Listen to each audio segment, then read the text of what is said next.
Perhatikan ya. Perhatikan teman-teman. Nih Wahabi ini aneh-aneh. Wahabi ini. Ustaz, bagaimana teknik aturan pemberian ASI untuk ikhwan Ya. balik yang sudah besar agar menjadi mahram susuan sesuai hadis? Nah, bayangkan, nih saya sampaikan ya. Ustaz, bagaimana Dalam ijma, ulama ahli sunnah itu menyebut bahwa orang yang bisa menyusui itu haulain. Ya. Anak-anak kecil yang tidak lebih umurnya 2 tahun. Itu ijma. Dia bisa menjadi mahram. Tapi bagi Wahabi, dia ambil pemahaman yang keluar daripada ijma ahli sunnah, mengatakan bahwa boleh orang dewasa menyusui orang dewasa sehingga menjadi mahram. Perhatikan, ini datanya. Ngeri. pemberian ASI untuk ikhwan balik yang sudah besar agar menjadi mahram susuan sesuai hadis? Nah, dan nih orang-orang Wahabi ini pertanyaannya, nanya nih sama ustadznya. Kayak mana nih ustadz? Kalau kita boleh menyusui ikhwan-ikhwan. Ini bahaya ini. Kalau kita mau jadi mahram, Udah. Itu Yang lebih lucu lagi. Ada bukunya yang itu, lebih Ustaz. lucu lagi. Ada bukunya yang menyusu orang dewasa itu. Ada buku Yang dalam lebih bahasa lucu Indonesia. lagi, ya, yang lebih lucu lagi Ustadz. Metode jawaban yang disampaikan oleh seorang piranda ini tidak memiliki dasar dan contoh daripada sahabat dan dari contoh Rasulullah. Ini jawaban yang sangat bid'ah. Perhatikan ya, dengarkan. Dengarkan. Salim Maula Abi Hudzaifah. Jadi masalah susuan, saudara susuan, maka yang pendapat jumhur ulama bahwasanya seorang baru bisa atau anak bisa menjadi anak susuan kalau dia menyusui jika umurnya kurang dari 2 tahun. Kurang dari 2? Oke, diakuinya tadi kan. Jumhur ulama ahli sunnah menyebut kurang daripada 2 tahun kata Firanda. Lanjut, ini jawaban dia. 2 tahun. Ini hukum asalnya. Nah, bagaimana kalau sudah balik, sudah umur 14, 15, apakah masih bisa menjadi anak usuan? Maka ini ada khilaf di kalangan para ulama.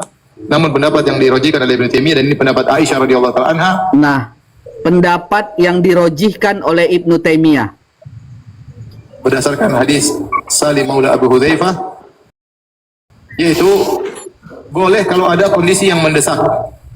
Kondisi yang mendesak misalnya seseorang mengangkat anak. Anak itu sudah lama tinggal dengan dia sehingga seakan-akan dia benar-benar orang tuanya. Ya. Maka dalam kondisi begini sang anak boleh menyusui meskipun dia sudah dewasa agar dia menjadi mahram. Adapun caranya, perhatikan caranya nih. Gila, bener.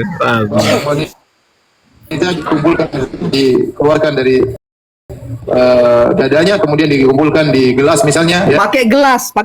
Satu majelis ya, mungkin berapa gelas dia minum sekali. Nanti kemudian berikutnya berapa gelas dia minum sekali, 1 atau 2 gelas nggak ada masalah. Sampai 5 kali majelis. 5 kali majelis. 5 kali majelis maka dia menjadi anak susuan. Tentunya saya katakan ini masalah khilaf. Nah, pertanyaannya, metode menggunakan gelas ini dicontohkan oleh siapa? Diperas kemudian diletakkan ke dalam gelas. Ini metode siapa? dia pikir Ini bid'ah. dia pikir Bid'ah. itu susu sapi kali ditaruh di gelas. Gila, emangnya bisa sampai segelas? Kecil itu Ustadz gelas, harusnya pakai ember itu. Gila, otaknya udah miring. Tapi Kayak sapi aslinya, pakai ember. aslinya itu mereka langsung pada sumbernya. Ya izin Itu sebentar. Itu karena biar depan itu. kamera itu pakai gelas. Izin sebentar. Mendingan gitu ya nggak? Langsung saja. Jadi banyak nanti yang mau jadi saudara pesusuan. Izin sebentar. Itu pendapat si Albani, katanya langsung dari putingnya ada. Bisa kan dia? Ada. Waduh.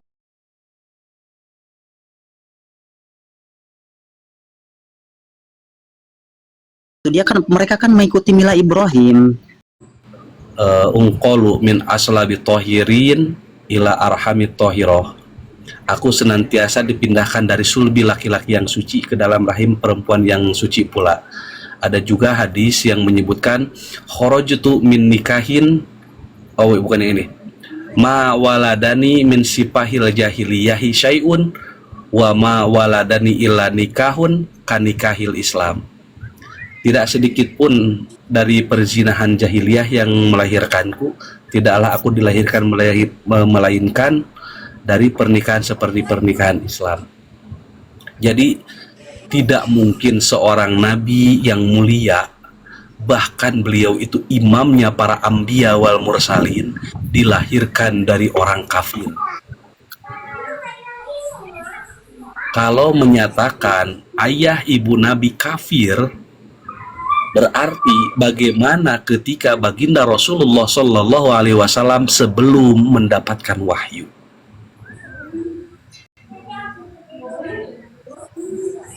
Ini bisa saya itu apa pendapat Albani tadi, boleh langsung ke putingnya.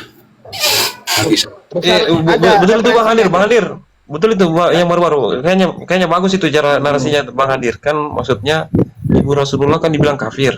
Terus Nabi sebelum maksudnya diangkat, berarti mereka menganggap kafir juga lah.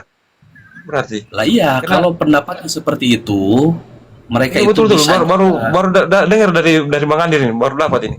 itu sudah menjadi pembahasan lama.